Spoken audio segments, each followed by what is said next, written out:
est-ce que le président de la République n'est pas coincé par la qualité de ses collaborateurs qui ne sont pas à la hauteur de la tâche? Écoutons la réponse. Vous savez, arrêtons de continuer à penser que tous les Camerounais sont bêtes, naïfs, indolents, incapables de travailler, incompétents, comme on veut les faire croire. Non. Tout ce qui arrive au Cameroun, c'est le chef de l'État. La constitution camerounaise, les gens ne veulent pas souvent le dire. Le gouvernement est le président de la République et le gouvernement. Allez, au Cameroun, ce n'est pas seulement, le gouvernement n'agit pas seul. Donc Paul Biya a choisi les gens pour faire exactement ce qu'ils font. La mission de ce régime qui avait été mis à la place de ce que l'UPC avait proposé, avec les autres patriotes, même sans eux, ils auraient pu le faire. Parce que soyez idiots, on avait voulu commencer à le faire.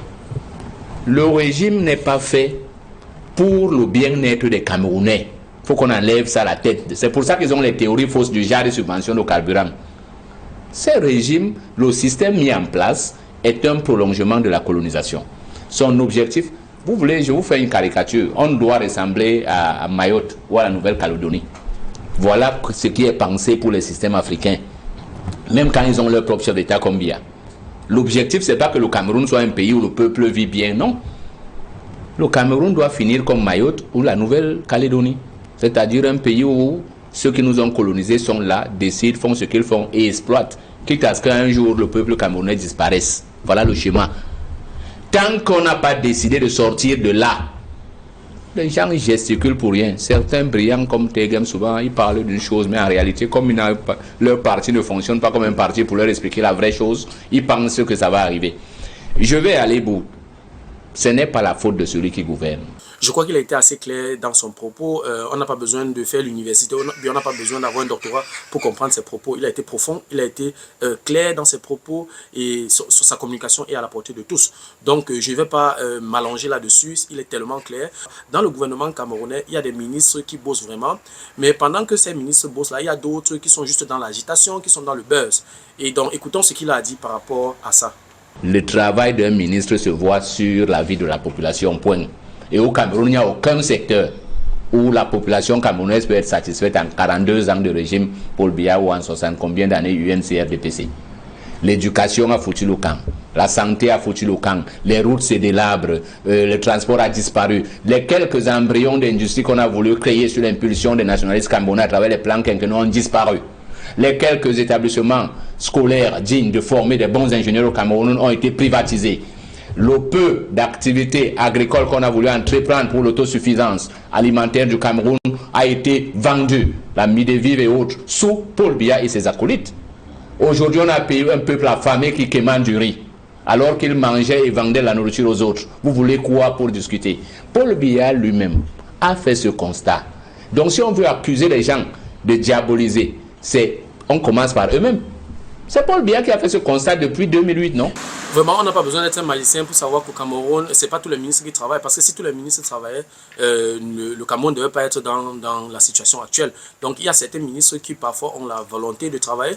Mais voilà, si tu prends une poignée d'arachide, dans ce poignet d'arachide, il y a des graines gâtées à l'intérieur. Tu mets dans ta bouche, tu auras l'impression que toutes les graines sont gâtées. Donc, même s'il y a certains ministres qui ont la volonté de bien faire, ils seront contaminés par les autres. Ce n'est pas évident. Parmi ces ministres, il y a des ministres qui ont fait l'Occident, qui connaissent comment ça se passe, qui ont étudié, qui ont grandi, qui ont été éduqués dans la rigueur. Mais une fois au Cameroun, après 2-3 ans directement, ils ont été moulés. Donc du coup, c'est extrêmement difficile de travailler dans cet environnement. Donc il a été également clair, moi je suis également de cet avis, il y a des ministres qui ont la volonté, qui veulent vraiment faire des choses, mais la majorité voilà, ne fait pas ce que le peuple attend d'eux. Donc je crois que c'est clair, et ces propos sont assez clairs. Le Cameroun et certains pays d'Asie étaient au même niveau de développement dans les années 60, ce qui est également une réalité. Que s'est-il donc passé pour que ces autres nations se développent, n'est-ce pas, et pendant ce temps, le Cameroun a passé son temps à marquer les pas sur place. Qu'est-ce qui s'est passé? Quand on regarde la Chine, on regarde les autres pays, les pays de l'Asie et tout, il y avait plusieurs pays qui étaient au même niveau que le Cameroun dans les années 60. Mais qu'est-ce qui s'est passé pendant que ces pays se sont développés? Pourquoi le Cameroun n'a pas suivi le pas? Pourquoi le Cameroun ne s'est pas également développé? Quand on pense qu'il y a dans les années 60, 70, 80, le Cameroun venait en aide aux pays comme l'Éthiopie, aux pays comme la Chine, on ne comprend pas ce qui s'est passé. Donc écoutons ce qu'il a dit par rapport à ce sujet. Sur le plan de l'énergie, Paul Biya est Premier ministre chargé de l'énergie. Niad est directeur. Le Cameroun a sorti son atlas énergétique. Le Cameroun a besoin d'à peu près 1000 gigawatts, donc 1 million. Actuellement, on était en 82. Le besoin avancé pour 2000 était de 8000 à 13 000. Le potentiel du Cameroun est de 40 000 gigas. Et on avait fait des études, on a fini, on a dit ce qu'on va faire. En mettant seulement en exploitation les barrages qui existent avec leurs complémentaires, c'est-à-dire EDA 2 dans le site d'EDA, Sonloulou 2 dans le site de Sonloulou. Le Cameroun produit 14 000 gigas, c'est-à-dire 14 millions. On a un besoin de 8 000. Qu'est-ce qui empêche d'ouvrir ça? On n'a pas besoin d'ingénieurs pour ça. Ils avaient décidé de ne pas le faire. Je ne dis pas l'anecdote qui avait circulé dans cette réunion. Ils ont décidé de ne pas le faire. Aujourd'hui, le prix du courant qui était censé descendre à 35 francs, à 35, est maintenant à 80 dans certains ménages parce que dès que tu tapes ton compteur, on te signale que tu as dépassé 100 watts, 100 kilowatts. Donc, il faut arrêter ça. Je dis c'est systémique. Et eux-mêmes ne peuvent pas sortir de là. Je pense que ses propos sont assez clairs et il n'a pas tort. Moi, je suis de son avis. Oui, si le Cameroun a passé son temps à marquer les pas sur place, c'est justement parce qu'il n'y a pas la rigueur, il n'y a pas de rigueur dans la gestion. C'est vrai, il y a un chef au départ, il pouvait de temps en temps taper la main sur la table, mais avec de l'âge, ce n'est pas évident. Donc, un pays, par exemple, qui fait plus de 5 ans sans tenir un conseil ministériel, mais on s'attend à quoi? Donc, je pense que ce que nous vivons actuellement au Cameroun, la situation du Cameroun également, est la conséquence d'une inertie, est la conséquence, n'est-ce pas, de l'incompétence. Et c'est clair. Le dit ne veut pas dire qu'on déteste le Cameroun. Puisque quand on regarde la Chine, on regarde les autres pays qui étaient pauvres, l'Éthiopie, on a eu la chance qu'on n'a pas vraiment eu une guerre au Cameroun, qu'on peut dire qu'à cause de la guerre civile, on n'a pas pu se développer. Mais on a eu vraiment une bonne période où on avait assez de temps pour se développer. Mais on n'a pas saisi cette opportunité-là. On a des membres du gouvernement qui ne travaillent pas. Il faut le dire, il y a certains qui peuvent avoir la volonté, mais c'est pas tous. C'est pas tous. Ils sont très peu qui peuvent avoir la volonté.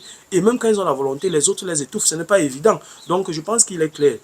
Qu'est-ce qu'ils pensent de la sortie des évêques camerounais sur la gouvernance actuelle du Cameroun? Oui, puisqu'il y a quelque temps, voilà, les évêques se sont prononcés par rapport à la situation actuelle du Cameroun, par rapport voilà, à la gestion de la cité. Donc, même, vraiment, il faut être de mauvaise foi, n'est-ce pas, pour ne pas se rendre compte que ça ne va pas.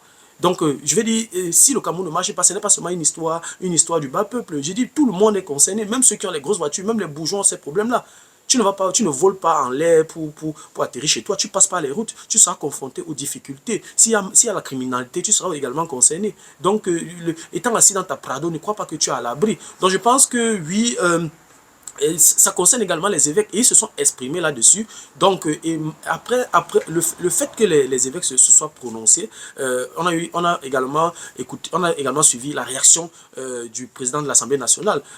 Donc, oui, écoutons également ce qu'il a dit par rapport non seulement à l'intervention des évêques et à la réaction du président de l'Assemblée nationale. Moi, je prends le cas des évêques. Vous savez, les sociétés, les missions religieuses, là, leur mission était la colonisation. Il faut arrêter cette théorie diable-Dieu. Il n'y a pas un monde où Dieu et le diable se battent. Ça n'existe pas. Ce sont les théories construites pour entretenir la locale spirituelle dans les cultures. Maintenant, chaque peuple peut faire sa religion. Ces missions officielles-là, leur mission était coloniale.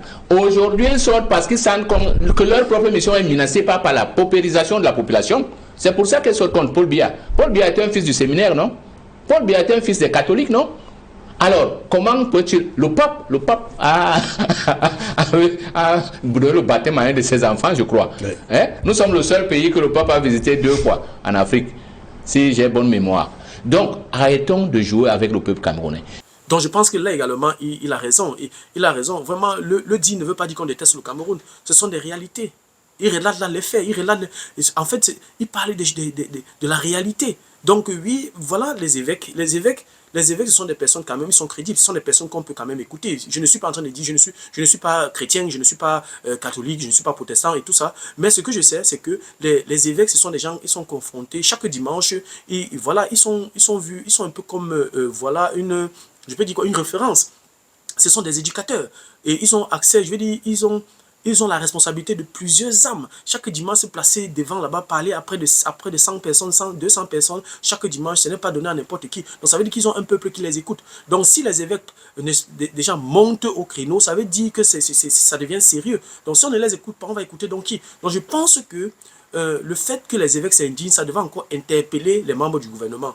Et la réaction du président de l'Assemblée nationale m'a également, j'ai été surpris. Il n'a pas besoin de ça. Il n'a vraiment pas besoin de ça. Ces évêques sont tellement importants. On va dire ce qu'on va dire sur la religion, mais je pense que ces évêques-là ont également leur place. Parce que le fait de dire à un enfant chaque dimanche, parce que papa, maman peut dire à l'enfant que ne vole pas, ne fais pas ceci. Il peut écouter, mais voilà, il prend ça à la légère. Mais lorsqu'il arrive, par exemple, à l'église le dimanche, l'évêque lui dit que tu ne dois pas voler. Je pense qu'il a un peu plus peur. Parce que quand l'évêque lui dit ça, l'évêque lui fait un peu part des conséquences. Que oui, si tu ne dis pas ça, Dieu ne sera pas content et tout. Pour un enfant, il a juste besoin d'avoir les valeurs grandies et puis il va faire son choix. Mais ces évêques, si on ne les écoute pas, si on ne fait pas attention à ce qu'ils disent, on va donc écouter qui? Je pense que c'est une erreur, pour moi je pense que c'était une erreur du président de l'Assemblée nationale de faire cette sortie-là. Donc vraiment, le militant de l'UPC a parfaitement raison et je peux comprendre sa réaction et je peux comprendre également son indignation.